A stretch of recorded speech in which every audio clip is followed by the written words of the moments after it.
au nom de Jésus et mes ancêtres, il faut arrêter. Arrêtez-moi, les nouveaux qui imitent là, les nouveaux gens qui arrivent là, qui pensent qu'on peut mélanger christianisme et tradition et qu'on peut jouer entre Jésus, on peut jongler entre Jésus et tradition. De temps en temps, il dit Jésus, Marie, Joseph, Saint-Exupéry, et puis après je reviens, je mets Allah, Mohamed et tout ça, et puis je dis au nom de nos ancêtres, j'aligne tout ça dans une phrase, et puis dans un texte, et puis me dit je vais évoluer. Non. Écoutez, quand tu abordes une religion, tu as rompu avec tes ancêtres. C'est pour ça que c'est les Grégor qui te gèrent. Quand les gens me disent Jésus sauve, je dis mais c'est vrai. C'est vrai. Combien de femmes vont au marché par jour? Plusieurs, non, ma fille? Vous avez ri mes exemples, n'est-ce pas? Vous avez ri mes... Bon, quand les gens me disent Jésus sauve, je dis c'est vrai. Je sais que c'est que dit les nerfs, les gens, mais calmez-vous sur le maître qui parle. Maintenant, pour que vous compreniez mieux la phrase de Jésus sauve, beaucoup de femmes vont au marché, non? Oui. Est-ce que toutes les femmes qui vont au marché ont le même menu? Non. Voilà.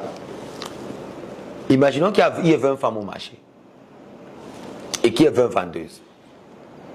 Lorsque je vais dans le marché des fruits, il y a 20 vendeuses de fruits, non? Oui. Les fruits là, ça sort de la terre, non? Tout à fait.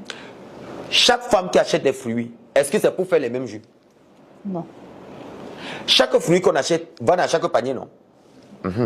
Considérez donc les paniers comme étant les différentes religions et considérez les fruits comme étant vous. Jésus sauve, oui, l'ananas est dans le panier.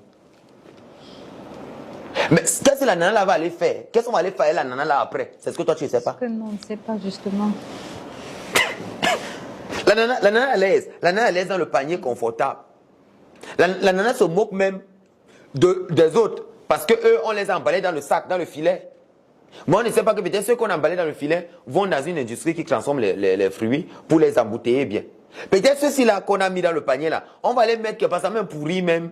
Et après, comme ah non, c'est pourri, on ne peut plus manger, puis on va jeter. Moi, on a jeté pourquoi? C'est ça lorsque vous adhérez à des religions. Vous ne savez pas dans quoi vous vous mettez. Vous savez que vous entrez parce que c'est beau, c'est un beau panier, je suis en train d'entrer, on m'a acheté, je suis né de nouveau, j'ai participé. Mais c'est que la vendeuse va aller faire de toi après ce que tu sais. C'est où moi je ris souvent. Jésus sauve, oui. On achète les ananas, on met dans le panier, c'est normal. Mais est-ce que c'est une seule femme qui va au marché? Non. Mais c'est la finalité qu'on va voir. Et ce qui me plaît le plus, c'est qu'aucune de ces religions ne va te garantir la fin. Parce qu'eux-mêmes, ils n'ont pas de fin comme fin, finalité, comme but. Mais eux, ils ont un arrêt à mi-parcours. Parce que lorsqu'on découvre qu'une femme qui vend la nourriture jette son slip dedans, et que pendant longtemps, on a mangé ce repas